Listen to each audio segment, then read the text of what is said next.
இன்னைக்கு நம்ம சப்ஸ்கிரைபர்ஸ்க்கு என்ன ரெசிபி செஞ்சு காமிக்க போற? இன்னைக்கு சண்டே வந்து அப்பா நான்வெஜ் வாங்கிட்டு வந்து கொடுத்துருக்காங்க. ஒரு சூப்பரான எறா குழம்பு தான் செய்ய போறேன். வாங்க எப்படி செய்யறதுன்னு பார்க்கலாம். பாத்திரம் வச்சிருக்கேன், எண்ணெய் ஊத்திக்கலாம். நான்வெஜ்ன்றதால கொஞ்சம் எண்ணெய் வந்து எக்ஸ்ட்ராவே ஊத்திருக்கேன். எண்ணெய் சூடானதும் கடுகு வெந்தயம் போட்டுக்கலாம். சூடாயிடுச்சு, கடுகு வெந்தயம் போட்டுக்கலாம்.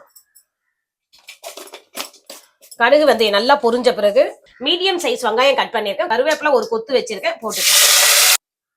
மீடியம் சைஸ் வெங்காயம் ஒரு வெங்காயம் போட்டிருக்கேன், அது நல்லா வதங்கிடுச்சு. இந்த நேரத்துல வந்து ஒரு மினிமம் சைஸ் தக்காளி வந்து 5 தக்காளி எடுத்திருக்கேன்.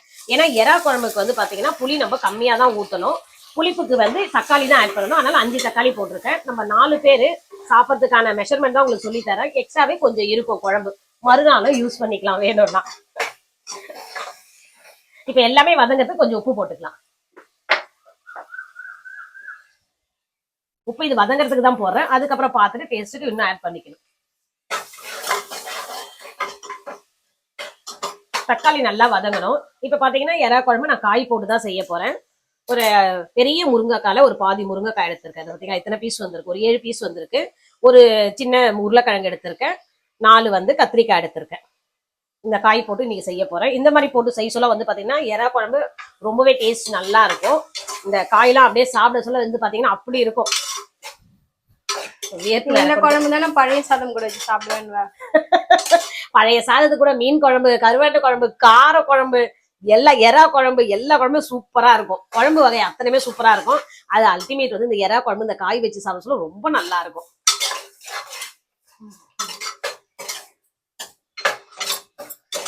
தக்காளி நல்லா வதங்கிடுச்சுப்பா. இந்த நேரத்துல வந்து நம்ம வெஜிடபிள்ஸ் எல்லாமே போட்டுக்கலாம். கூடவே வந்து 4 பூண்டு தட்டி வச்சிருக்கேன், தோலோடையே தட்டி இருக்கேன். 2 வந்து பச்சை மிளகாய் எடுத்து வச்சிருக்கேன், இதெல்லாம் போட்டுக்கலாம்.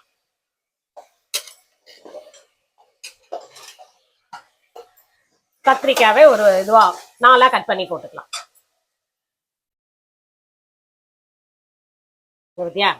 கட் பண்ணி வச்சு அந்த காம்பு எடுத்தா இதுவாயிடும், கருத்துடும். ஏன் சுஷ்மி கேட்கிறா காம்போட வச்சிருக்கீங்கம்மான்னு கேட்டா, கழுவி காம்பு எடுத்தாதான் கருத்துடும்.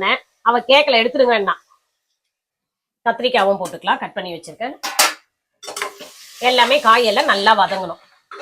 அதுக்குள்ளேயும் பாத்தீங்கன்னா இங்க வந்து ஒரு பெரிய லெமன் சைஸ் அளவு புளி எடுத்து வச்சு ஊற வச்சு வச்சிருக்கேன். இப்ப அதை கரைச்சி எடுத்துக்கலாம். காயெல்லாம் நல்லா வதங்கிடுச்சு. இந்த நேரத்துல வந்து பாத்தீங்கன்னா நம்ம காரத்துக்கு வந்து மஞ்சத்தூள், குழம்பு மிளகாத்தூள் ஆட் பண்ணிக்கலாம். 1 ஸ்பூன் வந்து மஞ்சத்தூள் போட்டுக்கிறேன். காரத்துக்கு வீட்டுல அரைச்ச குழம்பு மிளகாத்தூள் போட்டுக்கலாம், ஒரு 3 ஸ்பூன் போட்டுக்கிறேன். இந்த புளிக்கு தக்காளிக்கு இந்த காரம் வந்து கரெக்டா இருக்கும். அதிகம் காரம் வேணா சேர்த்துக்கலாம், கம்மியா வேணாலும் 2.5 ஸ்பூன் சேர்த்துக்கலாம். இந்த காரம் வந்து கரெக்டா இருக்கும் நம்ம வீட்டுல இருக்கவங்களுக்கு சாப்பிடுறதுக்கு. அது எல்லாமே எண்ணெய் பிரிஞ்சு வரணுமாமா? ஆமா, இது குழம்பு மிளகாத்தூளுடைய பச்சை வாசனை போயிட்டு எண்ணெய் பிரிஞ்சு வரும். அந்த நேரத்துல இது எறா போடணும், மெயினா தான் எறா குழம்புக்கு. காட்டு எறா காமிக்கிறோம். உரிச்சு எடுத்து வச்சிருக்கேன். சின்ன எறா தான் வாங்கிட்டு வந்தேன், நல்லா இருக்கும் குழம்புக்கு டேஸ்ட். இல்ல கொஞ்சம் எடுத்து குழம்புக்கு போட்டு கொஞ்சம் வந்து வறுத்து தர போறேன். அவங்களுக்கே தெரியாது, எல்லாமே குழம்புதான் வைக்கிறேன்னு சொல்லி இருக்கேன். இருந்தாலும் ஆமா சர்ப்ரைஸா கொஞ்சம் வறுத்து தரலான்ட்டு. மிளகாத்தூள் பச்சை வாசனை போயிடுச்சு. இந்த நேரத்துல வந்து நம்ம கிளீன் பண்ணி வச்ச எறாவை போட்டுக்கலாம்.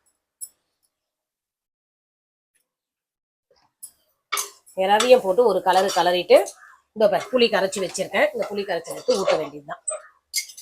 ஓகே, ரொம்ப ஈஸி எறா குழம்பு. எல்லாம் ஒண்ணு சேர்ந்து கொதிச்சு வந்ததுன்னு வச்சுங்க, சூப்பரான எறா குழம்பு ரெடி ஆயிடும். இப்ப புளி கரைச்சி வச்சிருக்கேன், இந்த தண்ணி ஊத்திக்கலாம். புளிக்கணும். இதுவே தானே இன்னும் கூட தண்ணி ஊத்துவியா? அது வேணும்னா ஊத்திக்கலாம், இரு நான் பாக்கிறேன். குழம்பு திக்கா இருந்தா இன்னும் கொஞ்சம் தண்ணி ஊத்துனாதான் கொதிக்க சொல்ல கரெக்டா அந்த பக்குவத்துக்கு வந்துடும், கொதிச்சு எல்லாம் காயெல்லாம் வெந்து. ஓகே,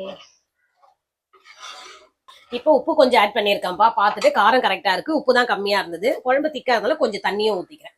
இதை கொதிச்சு கரெக்டான பக்குவத்துக்கு வந்துடும். இப்போ வந்து மூடி போட்டு மூடி விட்டு ஒரு 5 நிமிஷம் கழிச்சு ஓபன் பண்ணி பார்க்கலாம்.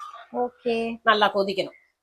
Cooking time 5 minutes. ஆமா, கொதிக்கிற டைம். சாதம் வந்துருச்சு, குக்கிங்ல தான வரும். குக்கிங்ல தான் வரும், கொதிக்கிறதுக்கு மட்டும் டைம். ஆமா, இப்ப அது சாதம் வந்துருச்சு, இதை வடிச்சிடலாம். இல்ல, வாட்டர் பாயிலிங் டைம். ஏதாவது உன்னுடைய இதுதான், நீ என்ன சூஸ் பண்ணிக்கிற அதே வச்சுக்கோ. யாராவது வெளில மேல வருங்க இப்போ கொதிச்சு ஆஃப் பண்ணுன்னு சொல்லுவோம், கரெக்டா?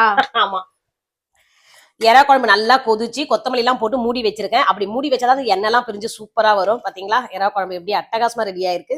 குழம்பு நல்லா திக்கா இருக்கு. எறாவும் பாருங்க நல்லா வெந்திருக்கு. சாப்பிடவே வந்தாச்சு. அவ்வளவுதான். என்னம்மா இதே மெத்தட்ல இதே மெத்தட்ல செஞ்சு பார்த்துட்டு எப்படி இருக்குன்னு எனக்கு கமெண்ட் பண்ணுங்க. நெக்ஸ்ட் என்ன ரெசிபி ட்ரை பண்ணாலும் கமெண்ட்ஸ் சொல்லுங்க. வீடியோ பிடிச்சா லைக் பண்ணுங்க, ஷேர் பண்ணுங்க, சப்ஸ்கிரைப் பண்ணி சப்போர்ட் பண்ணுங்க. உங்க சேனல் நீதான் கேட்க யார் சப்ஸ்கிரைப் கேட்டா இங்க 2 பேர் வாயும் ஒரே வாய் தானே. சீக்கிரமா வந்து 1 lakh வரதுக்கு சப்ஸ்கிரைப் பண்ணி சப்போர்ட் பண்ணுங்க. நெக்ஸ்ட் வீடியோல பார்க்கலாம். பாய். பாய்.